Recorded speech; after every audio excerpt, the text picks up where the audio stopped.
Hi, this is the first time I've ever attempted anything like this, and I'm not really sure how it's going to work out, but I'm here to talk to you about a very important topic, a topic that hasn't gained enough attention. It's been ignored intentionally by the mainstream media. It's really the cornerstone of U.S. policy for the last decade. That's the topic of 9/11. Excuse me. And as you might assume by the very fact that I'm talking about 9/11, I am a 9/11 truther. I do not believe the official story of 9/11, and I know that it is a lie. I have no doubt.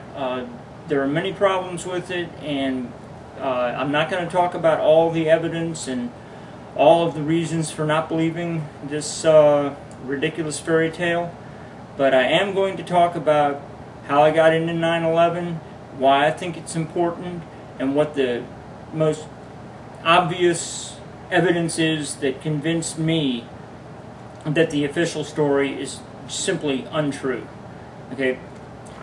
Around 2005, I was frequenting Usenet news groups and internet forums which discussed a lot of radical ideas. On those forums, people were posting about this guy named Charlie Sheen, who I had heard of Charlie Sheen, probably seeing his face in tabloids on the supermarket shelves or wherever you would see nonsense like that. And I think I had a mental picture of what he looked like. I knew he was an actor, but I didn't know any of the shows that he was in or movies or anything. So I kind of glanced at it. The one thing that piqued my attention was that people who I do respect were talking about this Charlie Sheen character and saying that it was significant that he was coming out in favor of an alternative view of 9/11.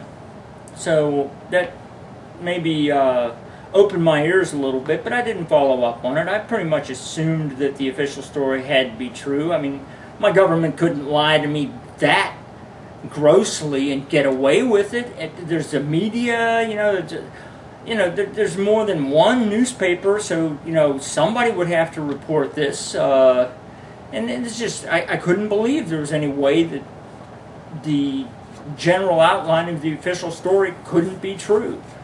But I'm now convinced that it's not. And after Charlie Sheen came out, another gentleman of a lot more significant repute named Stephen E. Jones gave a lecture at Utah Valley State College, which I happened to watch online, and that really opened my eyes. I had also seen a video produced by Eric Hufschmidt. Some strange things have happened subsequent to that with Eric Hufschmidt, so I'm not sure how much I would endorse his current positions, but his Painful Truths, I think is the name of the video that I watched. That really opened my eyes. But Stephen Jones is the one that convinced me to take it seriously.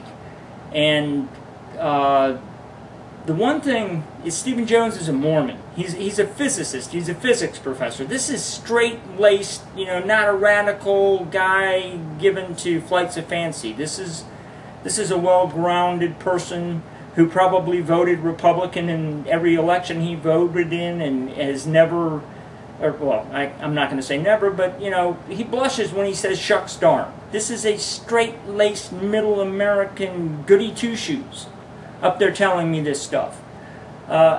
It got my attention, and he has an expertise in physics. He can assess the evidence, the available evidence. A lot of evidence has been destroyed in a rational manner, and he showed things and discussed things in that video which just really got me 80% of the way there. First, the Building 7 issue, I had never seen Building 7.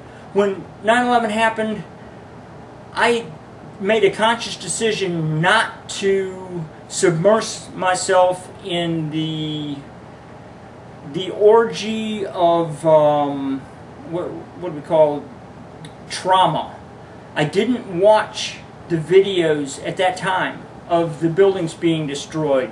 I knew there was suffering. It's not that I turned my back on the suffering, it's that I turned my back on the sensationalization and the exploitation of that suffering. And I'm glad I did, because when I did start watching the videos, I had a certain amount of detachment, and I was able to analyze it without the immediate trauma of the event and the conditioning that was concomitant with that, which, you know, the idea that, oh, Osama bin Laden did this to you, Muslim terrorists did this to you. I mean, I accepted those claims at the beginning, but I didn't have it burned into my psyche with the association with the images of the horror and the terror and the firemen being killed and the children crying, the orphan children crying. I mean, I know all that happened, and I don't dismiss their suffering, but I didn't let that act as a weapon against my psyche. Okay? But I did, after I learned about this call for an investigation, I did start looking at the videos of the collapse of the buildings and the different accounts that people had recorded of what they witnessed when the buildings collapsed. There's a lot of evidence there. It's more evidence than I care to treat, and people have treated this evidence well in other places. I have a pretty good command of it, but I don't think it's beneficial at this time to revisit that. You know, after all this, I consider myself a fairly cautious thinker in most cases, and especially in something of this weight and relevance. I still wanted more. I watched videos of the buildings falling down, trying to see if I could see anything that just obviously stood out. Okay, the billowing pyroclastic clouds is one of the things that just begged for explanation. There's a lot of other stuff that does beg for explanation. But, you know, the thing that really cinched it for me, I tried to, you know, run some mathematical scenarios, you know, what the physics would be, the classical physics, the rate of fall, and, you know, could I prove that what was recorded was impossible? And I didn't have enough information, enough structural parameters for the buildings, you know, that it seemed futile to try to prove that the buildings could not have collapsed due to the fires and the aircraft impact. Even though I don't believe that the fires of the aircraft impact could possibly have destroyed those buildings, and especially not Building 7, which was never hit by an airplane and only had a few scattered small fires, or relatively small fires, that are yet not very well explained.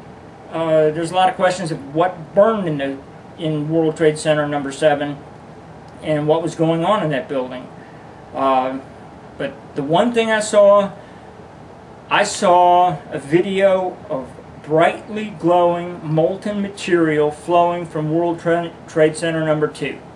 Now, I have a pretty good self-educated background in physics, so I pulled my Feynman lectures, well-worn already, off the shelf, and I read up on blackbody radiation and a whole lot of other stuff, but I think I read the entire first volume over again, focusing on blackbody radiation, thermodynamics, and kinetic theory, things of this nature, just to convince myself that this brightly glowing molten material could not have been produced by the fires. I studied articles on flame chemistry and physics, talked to experts in the field, one of whom actually agreed with me, and he's a fire protection engineer who confirmed that the World Trade Center